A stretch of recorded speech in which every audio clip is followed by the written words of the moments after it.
Pretty woman, hard to get along with. Ugly woman, easy, they don't want no trouble, I'm serious. They do anything, cook all night for you. And I had bad luck with women, y'all don't know. Oh, man, you don't know. You meet women with these kids, you can't even get none. Go to girl house, what? 4 in the morning. 4 o'clock in the morning, little kid still up. Drinking coffee and taking no-do. You start yawning, gonna look at your ass, talking about, can't hang, huh? We, baby kid. Hello and welcome back to Everyone's a Critic. Today we are talking about the movie Bebe's Kids. Happened to be February, I did not originally plan for that. That's just how it came about, but joining me is comedian Sean Gouch.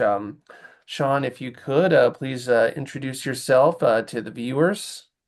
Yes, I'm comedian Sean Gooch. Sean I think he probably knew Gooch, but just didn't want to say it. Like that can't be it. That's what most people do.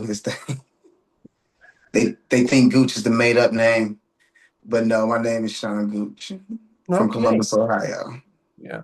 So Sean, I decided to bring him on because he's kind of 3 degrees separated from this movie in a way because he he did a stand-up set that was hosted by DL Hewley. Is that right? Yes. Okay, yes. And DL Hewley had well-known beef with Robin Harris. And Robin Harris's stand-up act, Bebe's Kids, is what was the inspiration for this movie. So, yeah, I guess in a way you're like 3 degrees separated, kind of. 3 degrees separated. I do see Mr. Hughley on a weekly when I attend his show at the Ice House where I performed at. I'm actually performing again this month. I've never spoken to him, uh, all hands on the table. I've never spoken to him about this particular situation, but I do know about this particular situation, but I've never gone into it with him. Yeah, no, I will admit, unfortunately, I don't know if it's fortunately or unfortunately, I don't know if he cares, but I always know DL Hewley best as the voice of Cousin Skeeter. Really? That's the That's thing I not grew up DL. with I him don't think on. that was DL. I think that was Bill Bellamy. Oh my God. I am so sorry, DL Hewley. You're right, it was Bill Bellamy. Oh, Yeah. now what is it? We'll edit this out. Oops. Okay, I got him confused with another cart. I got him confused because around the same time he voiced the Gadget Mobile Yeah, in he the did. Inspector Gadget movies. So I guess it's kind of similar-ish characters in that they're both, They're both voiceovers. yeah, Um, uh, for things made for the same demographic that happened to come out around the same time. yeah, Nickelodeon, Disney. Yeah. Yeah, so I think that's where the confusion came from. Yeah, but actually, what's it like working with DL Hewley? He's a terrific person. DL, before I met him, was my favorite comedian.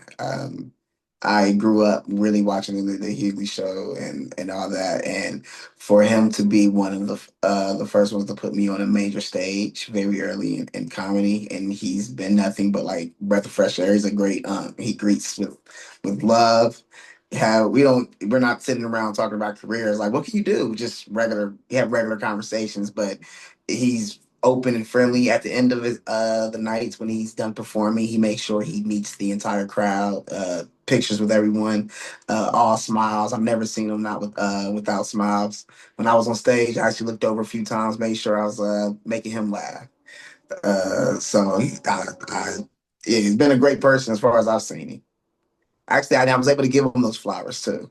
Yeah, and yeah, I mean, the stuff with Robin Harrison was like 30 years ago anyway. And who knows how that would have changed unfortunately, if Robin hadn't died so young, maybe they might have laughed it off for all we know nowadays. Well, yeah, well, it really, and it wasn't completely their own beef. It was TK Kirkland Hmm. and Robin Harris's beef. And they kind of had a small rivalry, Yeah. which would sound crazy because like and people will probably think like Robin Harris and Tigger Kirkland are in the same area, but it was like they owned clubs. They had nights, comedic nights. People don't understand that in the comedy community, it can be almost high schoolish sometimes. Very territorial, very competitive, um, and cliquish. You find your group of people and you kind of like stick in that, and you don't always know what who someone is going to be, where they're going to go. Um, Robin Harris was on the brink of stardom. We knew who he was in the community, in the Black community, the comedy community certainly knew who he was. I call him the godfather of the style of comedy we do today. A great style of Black comedy today kind of stems from the seed that Robin Harris planted. But at that time, he was just another funny comedian to TK Kirkland. He's feeling like, shit, I am too. Yeah,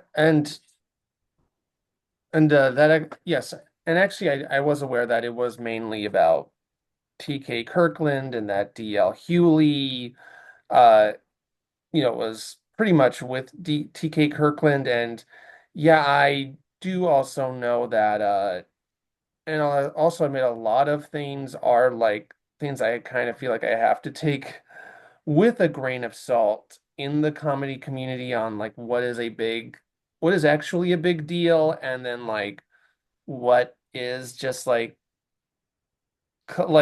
comedians being cliquish and Yeah, like and like the audience just sort of siding with one person over the other, like.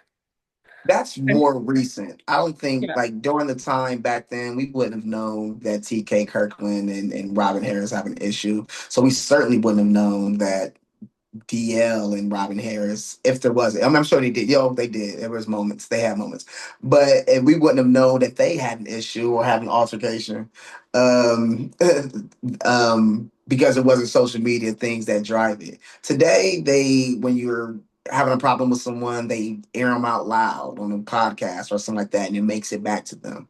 Oh God.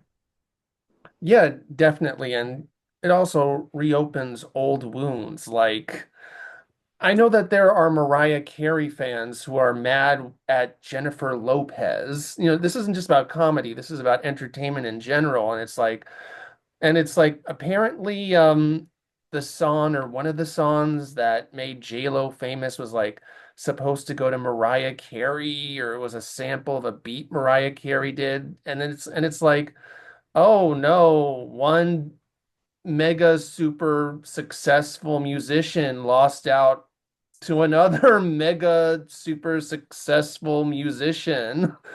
It's like it's not like like either was like, well, unfortunately, a Robin Harris situation where like they were on the brink of stardom but never made it. It's like both Mariah Carey and J-Lo are super mega successful and They're rich. super right.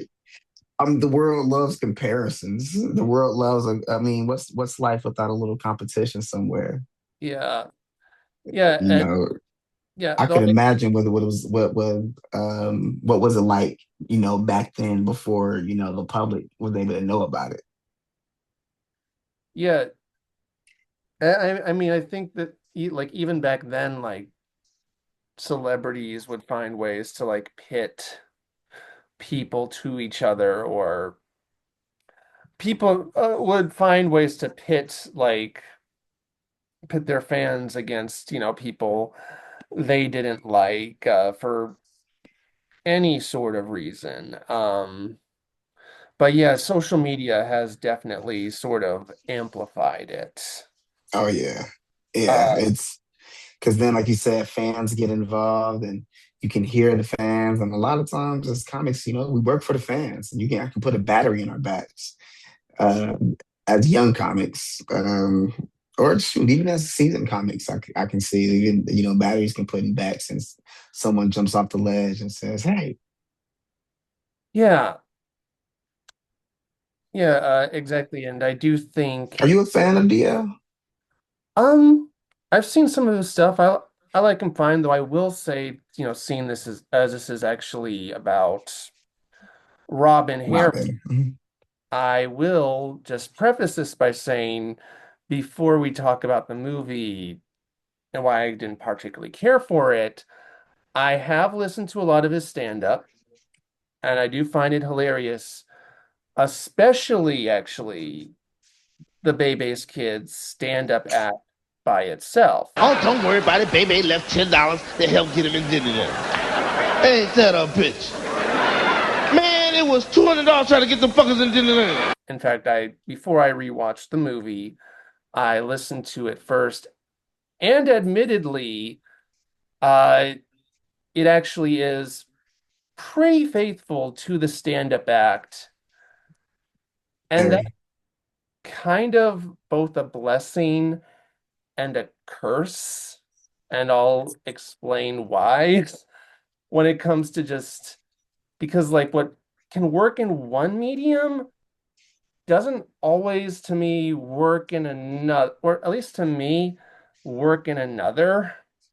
And yeah, I guess we should just get to the movie because this is what it's about. It's not about comedians and cliques. We're supposed to be talking about the Baby Kids movie. So the problem is in the stand-up act, there is like the stand-up act, it's basically Robin talking about how crazy these kids are, like how out of control they are. The whole joke is just like if you didn't think it was crazy, it gets crazier and crazier and crazier. And then like and of course like there are and that's and basically that's what happens in this movie. Here's the difference though between the stand-up act and the movie. The stand-up act never really says or implies that Robin should be these kids' father figure. In fact, it's kind of the joke that he doesn't want to, but he's constantly being forced. The movie does try to say that he should be their father figure. And I'm not really convinced he's the best father figure for these kids, especially at the end. It just feels like he's guilt tripped into it. You did the right thing leaving them kids. They were nothing but trouble. Listen, you don't need to look out for nobody but yourself. That's why I am where I am today.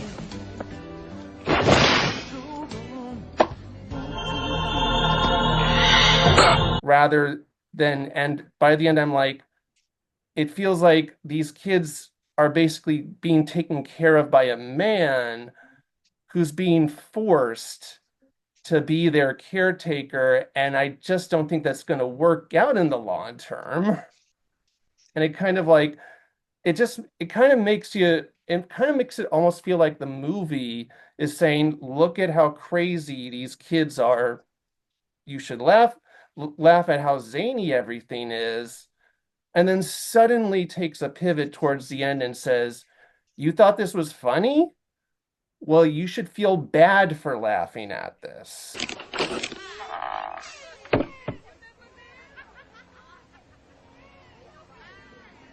Mommy? Place look like Move headquarters. Mommy? Mama? Are you home? Mom? Are you there? What is this? Another unpaid bill. Shamika, please give the kids dinner. I'll be home soon, baby.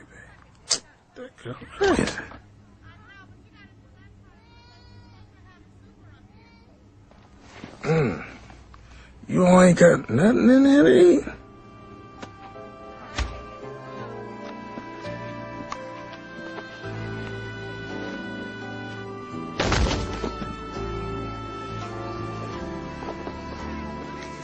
Well, here's $10. Call the pizza man.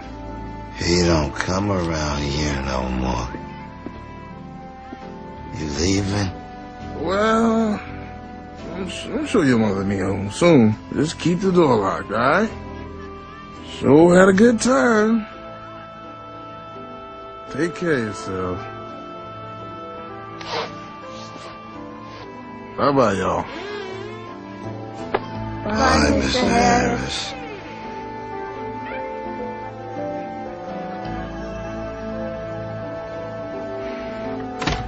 Okay, well, I appreciate that. A few things I'll take there. One, I'll begin with the idea of where it deviates from the stand-up or maybe the approach that it took. Robin Harris was in the middle of creating a TV show surrounded by that joke. That joke, Bebe's Kids, was so strong. It was literally at a time in comedy where people would pay money week in and week out showing up just to hear the joke that they knew. They could say it word for word. It's like going to see your singer's favorite song and singing along in the concert, which is not something that happens in comedy. Comedy is usually the unknown, they came out of left field, didn't see that coming. To be able to predict a joke usually means a joke is stale. But he found that joke that when people see him, it's go into that, do it. So they were turning it into a TV show. So what you saw because he passed away so quickly, so soon, and before they got to fulfill that, they weren't able to use him, obviously, for the TV show. So it came with the idea of, well, let's turn it into a cartoon. We can use him posthumously. And we found someone who can use his voice. He had nothing to do with the movie. It was Faison Love. So in that, it was almost an honor of him.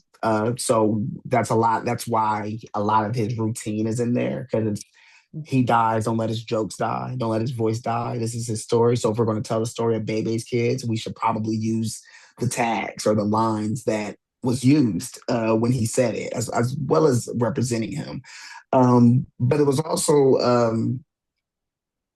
a way to, what you saw in the cartoon was a bit of bits and pieces that would have been in the TV show that would have been fleshed out to understand more. Like the beginning of the movie when they're all at the funeral and they're all conversing with each other. Just drop something down. I don't know. In Beverly Hills, we don't play that. I'm gonna take all your money. That's what I'm gonna do. That boy's crazy. Look, Ain't he crazy? Look who just walked in here. Or he's at the bar telling the story. These are characters that we probably would have known more. We probably would have known why they didn't, like Walter, or why they didn't want him when he died. And it was like, oh yeah, I don't like Walter. So I will say that it was a piece together of ideas of what would have been a fleshed out season of things to say, let's put it in a TV show. And we're doing it cartoonishly. And we're doing it in a cartoon to represent Robin. So cartoons are usually zany. So how can we make this zany? Now, the idea of him being a father, that wasn't what was placed on him for them. It was never that he was set in to be their father. It was that he wasn't their father. They were her friend's children. He was looking to date Jamaica, the main character, who only had one son. Honestly, as a child, as a Black child, I was born in the 80s. So when that movie came out, I was 6 years old. I could relate to that with a single mother. And I could relate to going out with someone, and as a single mother, a single Black mother living in certain situations, when you going out with someone, you are considering, is this person not just good for me, but are they good father figures? He wasn't being a father figure to four, though. So it wasn't that he was looking for them. It was zany to be mean to them or say something to them, but he wasn't necessarily even their caretaker. he was the babysitter. Their mother had to work. Their mother, couldn't do anything. So why? A lot of parents had that friend. I grew up in a house where I was the friend going over the friend's house to, and hanging out with with my mom's friends and their kids. And in those situations, when you're in that, especially back then, when the kids are around, it's not about my kid, my son, not my son. The kids are the kids. So everyone's one. And as you act, it's everyone's one. I am curious, though. I would ask, when you say you don't think he's the best father figure or available, what are some elements you think that you saw for that show that? Well, it's just there's never really any like, and again, because they're, trying to stay very close to the story, like the stand-up story, like there's not really like any like character development where like he really bonds with these kids, or even like where he starts to be more at least a little more sympathetic towards them, even with the midway point. Instead, it is kind of just like, I hate these kids. Oh, they they live in complete squalor. Shit. Now I'm gonna be the douchebag if I don't do anything about this, especially because Jamaica is like kind of forcing me to. Well, Shamika didn't. Well, one thing that was forced to show up. So that's what he was upset about. He was Yeah. upset. The first part that gets upset is that, hey, I'm taking you on a date, first date, which I can get, that's not an idea. I'm taking you on a date, and I said I'll, go somewhere with you and your son. And then you showed up with three other kids whose mother only left $20. And so I'm a little irritated. And the kids are rowdy. Now, I won't say the kids are bad, even though they're portrayed as bad, but I do like how the movie pivoted to they're just being kids. How once they got in there, they got free into Fun World, and every kid in the Fun World began wanting to go with them. I wanted to be a part of them. They were unruly, definitely doing things they should know better than. But it was showing that they're kids at the end of the day. His attitude towards them was the idea of "you're not my kid," which was almost a joke. That was the joke of "oh well," but also when it was time to be nurturing, or it was time to like soften up to them, it was no. He was always everybody like, "oh, okay, listen." And then eventually, hey, now hold up. And I can tell you now, as a football coach who coaches 6-year-olds in Gardena, California, one of the inner cities here, I coach 6-year-olds and 14-year-olds of kids who might be considered what they would call baby's kids, or along the lines of those kids. And I don't mean that they're bad and like that, but representing that demographic. Yeah, and sometimes, yes, you talk to them, you meet them where they are, and there is a rough element to it, a comedic element to it. That's why it really is a realness to it, even though it's a cartoon, that the kids don't, their feelings aren't hurt. They're like, why is he talking like that? They just snap back and go into it. It's an element that they are. Sometimes to come at it differently is to get ran over on, is to like, hey, show these kids how to stand up for themselves, show these kids how to be nurturing, but they're still kids. And that, I think, in a lot of moments of that movie, they never wanted to get miss that point that they were kids. Like when they broke into the one place and she's looking through the dolls and she finally finds a black doll and she hugs it. The rough exterior completely sheds away. Yeah. She loves the doll, like, because she's back to being a little girl. Actually, that is something I did sort of appreciate the film on rewatch, is those sort of like little hints of that they're just trying to be kids and have fun, but that they did grow up in a rough, and that they did, grow up in a rough environment. It like, again, like what you mentioned, the doll scene, or the fact that, like the guards are like profiling them like as soon as they enter the park. Well, look what we have here. Are you starting trouble? Definitely a troublemaker.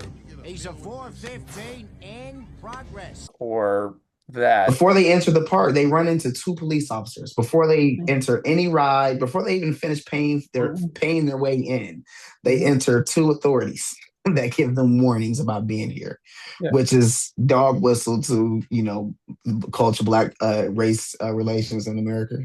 Yeah, or even that like they're like at the store, and they're looking for license plates, and they can't even find and own they name. can't find their name. I know many My name's kids. never here. Yeah, I know many kids who have the same name as me. Yeah, again, like those like little subtle hints, like I did like even if I don't think the movie quite works for me on a whole, those like little hints I did actually think were appreciative. I guess it is just sort of I kind of wish that there was a bit more character development overall in this movie.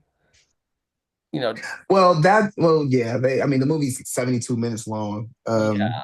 And like I said, they're taking bits and pieces of an idea of a TV show, and they're trying to cram it into one. And you're right, like we never see Bebe. We never know exactly what the situation is. But what it was able to do in Black America, at least for those that could relate to a lot of these, it didn't have to be fleshed out because a lot of it could be inferred, a lot of the situation is understood. Now, if it was trying to send a message, a historical message, then yeah. If it was something like a Jordan Peele or something like, Sinners or something like that, where it was like, hey, let's tell a story. They didn't necessarily set out to do that. It was, especially because it's early 90s and it's cartoon. So it's kind of dog whistling where a lot of things are undertone. And that to the rest of the world, you don't really see what's happening. Boondocks did it very well later, a little bit more abrupt. Yeah, and I was about to say that personally, I feel like what this movie was trying to do are actually not even Boondocks like 13 years later, but Friday, I think, is a good example of sort of what I feel like this movie was trying to do, which is a mainly lighthearted, you know, comedy, but there's still some tragedy going on behind the scenes. Personally, I feel like Friday did it better, mainly because the tone shift happens a little earlier in the movie than it does in Bebe's Kids. In Bebe's Kids, it is pretty much zany throughout most of its runtime and then has this one big dramatic pivot towards the end. Well, it's zany because it stays true to cartoon. Yeah. It also stays true to, while Friday came out in 95 and it's real life and from Ice Cube who can be more abrupt. It's early 90s and it's one of the earlier forms of, hey, as Black people, we're gonna say something. Black people have a tendency, especially during that time, where the message or things in there would be masked. I don't know if you've ever seen the movie Damon by Keenan Ivory Wayans or the Wayans brothers. Don't Talk Dirty. I'm sorry. Don't Be a Menace to South Central. I Watch Your actually Juice in have. the Hood. So in that movie, you notice a lot of times Keenan Ivory Wayans pops up in various And says, moments and just says, message. message. Mhm. And they're making fun of that was them because it's a parody movie. It was them making fun of a lot of Black movies, a lot of cultural movies, Black cultural movies that were coming out during that time that were sneaking in messages that if you caught it, you didn't. So they were doing it more openly, more saying like, hey, that's why you don't want to put the bullets in the gun. Message. And it was as comedic as that is, to be as broad as that is, it was highlighting hey, we're always sneaking something in. We have to sneak the message in. We have to sneak the words in. So while you say the change, there was a specific shift at the end. There's those of us that can watch it and see it that it was happening immediately throughout the entire break. There's even a whole song about it, in which we said about they're just kids. When he says all you need is freedom. Khalil is a rebel without a pause. He's a victim of your unjust laws. Fun world is no real fun for him. It seems so whack, so bland, so grim. Freedom is a concept designed for every race. And I do remember that. They're about to kill the kid, literally about to kill the kid, and that because they stumbled into a place they didn't, and they chose to use like a robot Nixon to to do it, but that was a lot more broad, and then they still had to hide it in the song, which is actually dates back to slavery days, which things like a lot of old Negro spirituals. That's where the songs where, the slave masters would think they were just singing, but truly there were messages in the songs. These aren't just lyrics. there's messages in these if you're listening to it. One of the best, or funniest, I don't say best, but one of the funniest, I think, glaring things that stands out when I think about that moment is, if you remember back in 2004, 2003, 2004, Lil Jon and East Side Boys had a song that came out. It was To the Window, to the Wall. Ah, ski, ski, ah, ski, ski. Dave Chappelle on stage says, man, don't y'all think it's funny that they play that on the radio? You know why they play it on the radio? Because white people don't know what it means yet. And that they don't realize what he's actually saying in Skeet, Skeet, Skeet. Or when Soulja Boy says, Superman, Yule, what do you know what he's saying? If you did, you wouldn't play it. When The Weeknd says, I can't feel my face, and it sounds like it's such a sweet love, and it's, do you hear it? Y'all don't, oh, you're not catching it. Movies were doing that a lot of times, and this movie was one of those where if you watch it for face value, it's kind of zany. Sometimes they try to be, but if you pay attention to certain code switches or certain nuances, like you notice the name tag, which is a great one, then you're like, nah, it's all through it. They're saying it all through it. They're putting a message in there that's all through it. I know. I guess it was more like, and I'm just thinking more like a film, like not necessarily a cultural standpoint, more like a film standpoint. Like it felt like, well, I understand what you're saying, that that they were saying it all through it, and had these themes running all through it. I guess it is just like the scene where we find out how bad the kid's living situation is. It did feel a little too serious for what the tone of the rest of the movie. Uh, like I was watching, House Party, which, Robin Harris's final film, though I think his first collaboration with Reginald Hudlin. Mm-hmm. And they had a lot of these themes running through it as well. Mm-hmm. But there wasn't really any big serious scene. It stayed zany throughout. Throughout House Party. Yeah. You're right. It didn't get dark in a sense where it stayed fun. Yeah. It stayed fun throughout. I mean, even though there were moments when they're like, we're going to burn the house down. Let's, with everybody in it, that he did get stopped by the police, and that is just Robin Harris was able to make it comedic. But it was a little bit to it. But he, while just walking down the street to go get his son, he gets stopped by the police, gets his hands puts on his head. There's moments like that. There's small, subtle moments where, they crash the party, and then the rich people, they say, we don't want to press charges. These kids have been in a few accidents this evening. I don't think you should let this slide by. They need discipline, not solitary confinement. That's true. And, most likely because why? We don't want to put charges on young black men. They're being kids.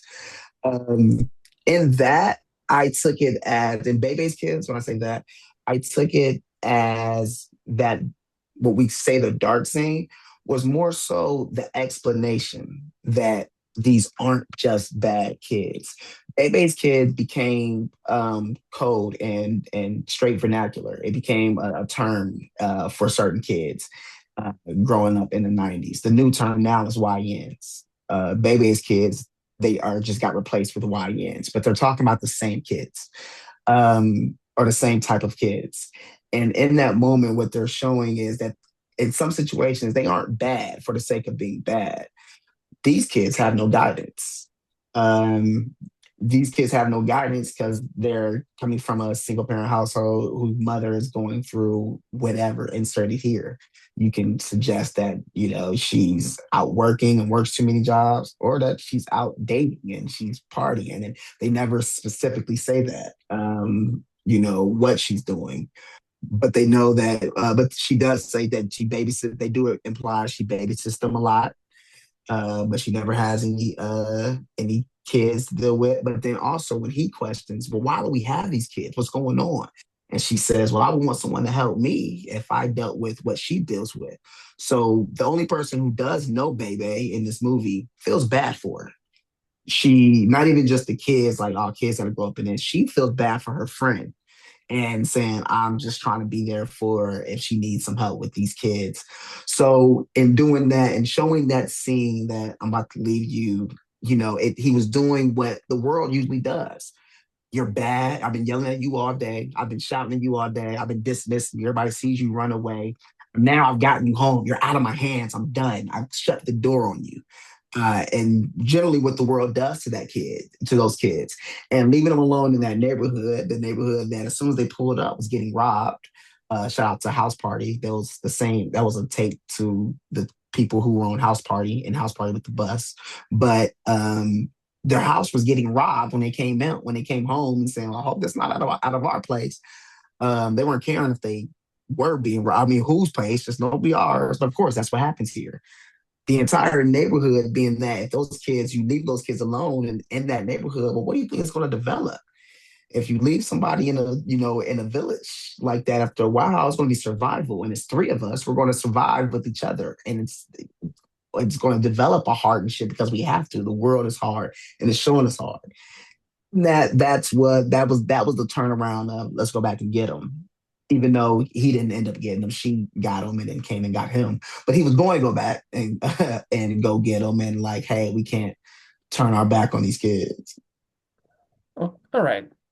That's fair. And actually, now I will turn it over for a second to Nneka Hood, who actually has a story about knowing Tone Loc,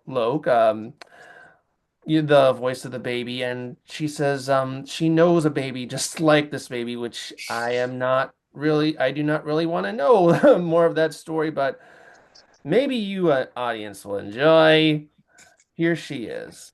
I have always been a big fan of Bebe's Kids. As a kid, me and my sister used to watch it religiously, like faithfully. I'm pretty sure me and my sister know the whole movie by heart because we literally live our lives to quote the movie. Like anything that we have to do with life, we're relating it to Bebe's Kids. Like if anything, like if we're looking for something, we're always gonna be like, yeah, that's them. Yeah, that's them. I can tell by them leaves pressed on toenails. Okay, like everything that we say, it like relates to Bebe's Kids. And about 8 years ago, I was working at a fun entertainment center for kids. And, I was sweeping one day, and my supervisor came up to me. Great guy that is always nice to me and sweet.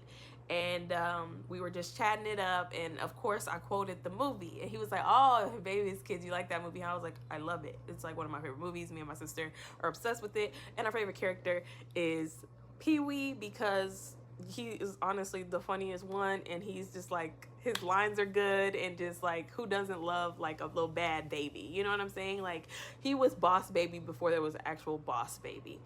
And while I'm saying this, he's like laughing at me, and he's like, "Yeah, that's my dad." And I was like, "Huh?" He was like, "Yeah, Tone Loc is my dad." And I was like, "Oh my God." I was like, "Oh my God, so you're like Pee-wee for real." He started laughing, and I was like, "Oh my God." Just like there was some reason why I gravitated towards this person. And he just, was so sweet about it, and, really humble. And I was like, "I love your dad." And I think he's amazing in that movie, and honestly the best bad baby I've ever seen. I was a big fan, and that I loved his dad's portrayal as the baby, and he was really gracious and sweet about it, so I was really excited about that. When my sister was pregnant, we watched Baby's Kids all the time. I feel like we manifested making her little girl into Pee-wee because we would watch that movie down and we'd be like, that's just gonna be her. That's exactly how she's gonna be. And it's so funny because she was wild as a kid. We could not blink. You had to make sure you were watching her all the time because she was everywhere, everywhere, everywhere. And she did not talk, she sang. She would look you down, okay? Look you down. That was my little Pee-wee. She literally was just like Pee-wee. Like, what a little terror she was. But I loved her. It was like me 2.0, I call her. And I'm telling you, she even did the little when she did that. Me and my sister went crazy. We could not believe it. We were like, "Not you doing a little thuka when he was in the car." She's so cute, and she's so lovable, and I call her little me 2.0, my little Pee-wee. I love her, and she's really grown up to be such a talented, beautiful little girl, but a terror, okay, when she was little, just like Pee-wee. Well, thank you again for coming on and educating this white guy more about some I of these. appreciate that you're curious about it and want to dive into it. Yeah, but Sean, can you just let us know if you have anything else coming up? Please follow me. You can find out at Sean Gouch. That's SeanGouch. That's at Sean Gouch. Kevin, I appreciate you having me. I appreciate you inviting me on. This was fun. Yeah, you're welcome. It was fun speaking with you and thinking about it a little more. Instead of taking a break, I want to cover the talented Mr. Ripley for next week's VHS era and a movie that it inspired, kind of. What movie? Well, you'll see next month. Test 2, baby.